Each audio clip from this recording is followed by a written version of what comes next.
Halo rekan-rekan semuanya, perkenalkan nama saya Gumelar Tambuna dari Direktorat Pengembangan Kawasan Strategis, Direktorat Jenderal Cipta Karya. Pada kesempatan ini saya akan memaparkan presentasi saya yang berjudul Peran dan Kontribusi Saya di Unit Kerja. Untuk unit kerja saya adalah Direktorat PKS, Pengembangan Kawasan Strategis, yang memiliki tugas sebagai berikut: melaksanakan perumusan kebijakan dan strategi, perencanaan program dan anggaran, perencanaan teknis, pelaksanaan kebijakan, pembinaan dan pengawasan, evaluasi kinerja, penyusunan dan pembinaan penerapan norma, standar, prosedur, dan kriteria, serta fasilitasi, pemberdayaan dan pembinaan kelembagaan dalam penyelenggaraan keterpaduan infrastruktur kawasan strategis nasional dan tertentu, serta kawasan prioritas nasional.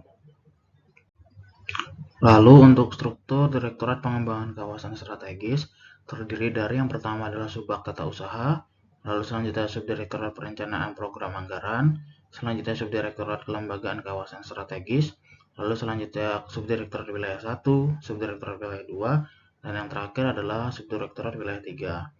Lalu untuk Subdir Wilayah 2 tempat saya bekerja memiliki tugas sebagai berikut.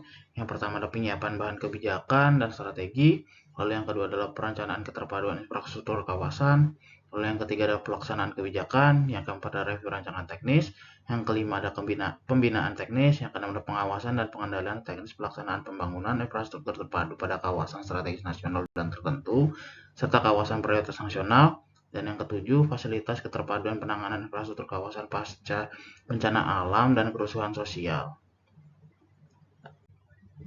Lalu selanjutnya, sebagai penata kelola bangunan gedung dan kawasan permukiman ahli pertama, saya memiliki tugas sebagai berikut.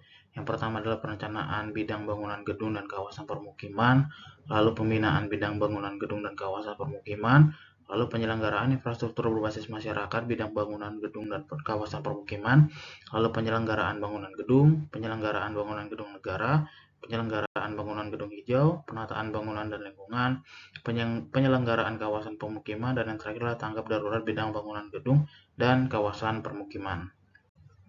Dari tugas jabatan saya ini, standar yang harus tercapai adalah pada perencanaan pembinaan dan penyelenggaraan, yakni tersedianya rencana induk, terlaksananya pembinaan, tercapainya infrastruktur berbasis masyarakat, terjaminnya penyelenggaraan bangunan gedung. Lalu untuk kualitas bangunan, terwujudnya bangunan gedung negara, terbangunnya bangunan gedung hijau, terciptanya penataan bangunan dan lingkungan. Lalu untuk kawasan permukiman dan tanggap darurat, terwujudnya kawasan permukiman dan terbentuknya sistem tanggap darurat. Lalu untuk refleksi diri, sebagai Smart ASN yang berorientasi pelayanan, maka saya memastikan proses perizinan bangunan transparan dan informatif bagi masyarakat. Lalu sebagai Smart ASN yang akuntabel, maka saya harus bertanggung jawab penuh atas akurasi data teknis dan ketepatan waktu dalam pelaporan.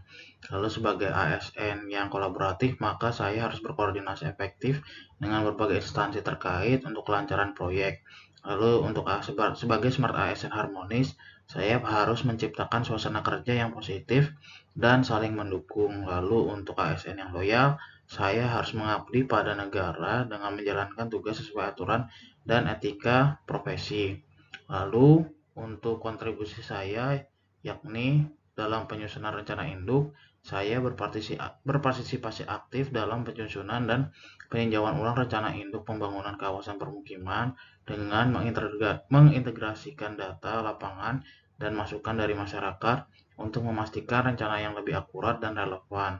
Lalu untuk selanjutnya adalah kolaborasi berbasis aplikasi, di mana saya akan menggunakan platform kolaborasi daring seperti Microsoft Teams untuk berbagi dokumen, melacak progres pekerjaan, dan berkoordinasi secara real-time dengan tim lain baik di kantor maupun di lapangan.